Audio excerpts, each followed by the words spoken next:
Olá, turma! Olá, alunos, professores, amigo leitor do Jornal Vale. Sejam todos bem-vindos. Começa agora mais um Escola de Notícia, um programa criado pela TV O Vale para ajudar você a separar o que é informação e o que é fake news. Vamos juntos?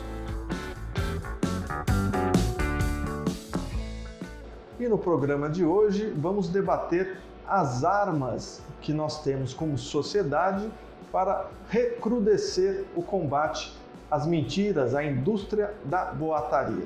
São 4 principais pontos. Vamos a eles. Número 1. O fortalecimento do jornalismo profissional. É isso mesmo. O jornalismo independente é o melhor antídoto à indústria das fake news. Aqui mesmo, no Escola de Notícias, nós já tratamos de uma pesquisa global realizada no mês de março, que apontou que durante a pandemia do novo coronavírus, a sociedade tem recorrido cada vez mais às fontes tradicionais de informação. Então, antes da pandemia da Covid-19, havia uma busca maior por informações nas redes sociais e quando a população viu a gravidade do problema, passou novamente a recorrer a fontes tradicionais de informação.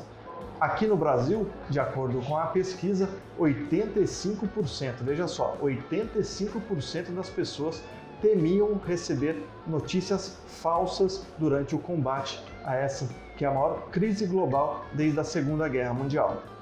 Não à toa, os veículos de comunicação têm tido um aumento grande de visualizações, de assinantes, de leitores. Aqui, por exemplo, em O Vale, nós temos uma ótima notícia. O mês de abril registrou o recorde histórico do jornal no número de visualizações. O jornal nunca foi tão lido, assistido, curtido e compartilhado em sua história. Foram mais de 23 milhões de visualizações em apenas um mês. Nos Estados Unidos, por exemplo, o New York Times acaba de anunciar que conseguiu 587 mil novas assinaturas apenas no mês de março.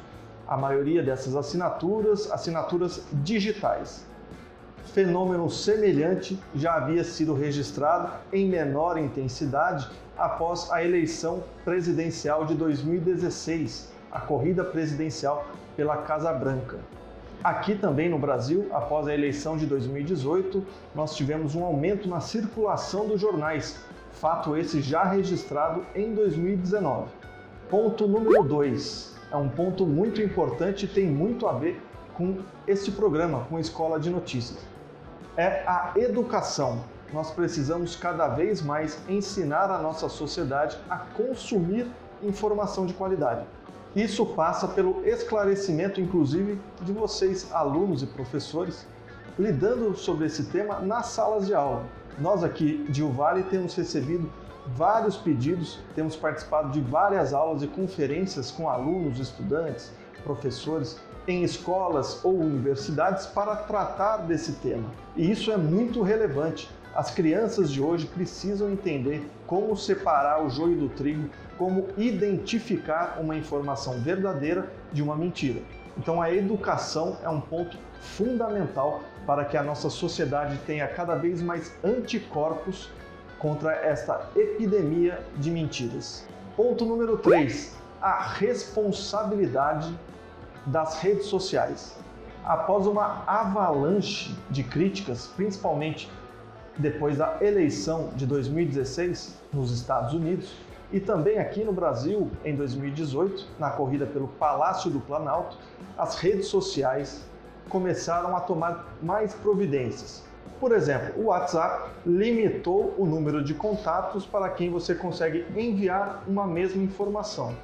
Twitter, Facebook e Instagram estão tomando outras medidas. Essas redes chegaram a apagar postagens feitas por autoridades, postagens essas que estavam em desacordo com recomendações da Organização Mundial da Saúde. Em outros casos, ela informa ao internauta que aquela postagem tem conteúdo duvidoso. São medidas importantes para tentar minimizar o impacto provocado pela indústria da boataria. O quarto ponto é fundamental, é a questão legal, é a punição para quem pratica essa atividade tão maléfica para a nossa sociedade. Em 2019, por exemplo, o Tribunal Superior Eleitoral reforçou a punição para quem pratica fake news durante o período eleitoral. Há inclusive previsão de sanções penais, ou seja, cadeia, além de multas que podem chegar a R$30 mil. Outra medida tomada foi a proibição dos disparos em massa. Já o Congresso Nacional, no final do ano passado, aprovou uma lei que prevê pena de 2 a 8 anos de prisão para quem, com finalidade eleitoral, fizer o disparo de fake news. Ainda é muito pouco, é preciso recrudescer a legislação contra a indústria da mentira. Você, por exemplo, deve ter acompanhado aqui nas páginas do Vale um caso de uma mulher de Minas Gerais que compartilhou um vídeo falso dizendo que caixões vazios estavam sendo enterrados em Belo Horizonte. Ela foi identificada pela Polícia Civil e ela pode pegar até 9 anos de cadeia por crimes como calúnia, propagação de pânico e difamação. Então, são 4 pontos importantíssimos para que a sociedade crie cada vez mais anticorpos contra as fake news. Jornalismo cada vez mais forte, educação, a responsabilidade das redes sociais e também uma legislação mais forte. Então esta foi a aula de hoje, nos vemos na próxima semana e lembre-se, só compartilhe aquilo que você tem certeza. Na dúvida, entra aqui no site do Vale que a gente conta para você, ajuda você a separar o joio do trigo, a verdade da mentira. Um grande abraço, até a próxima!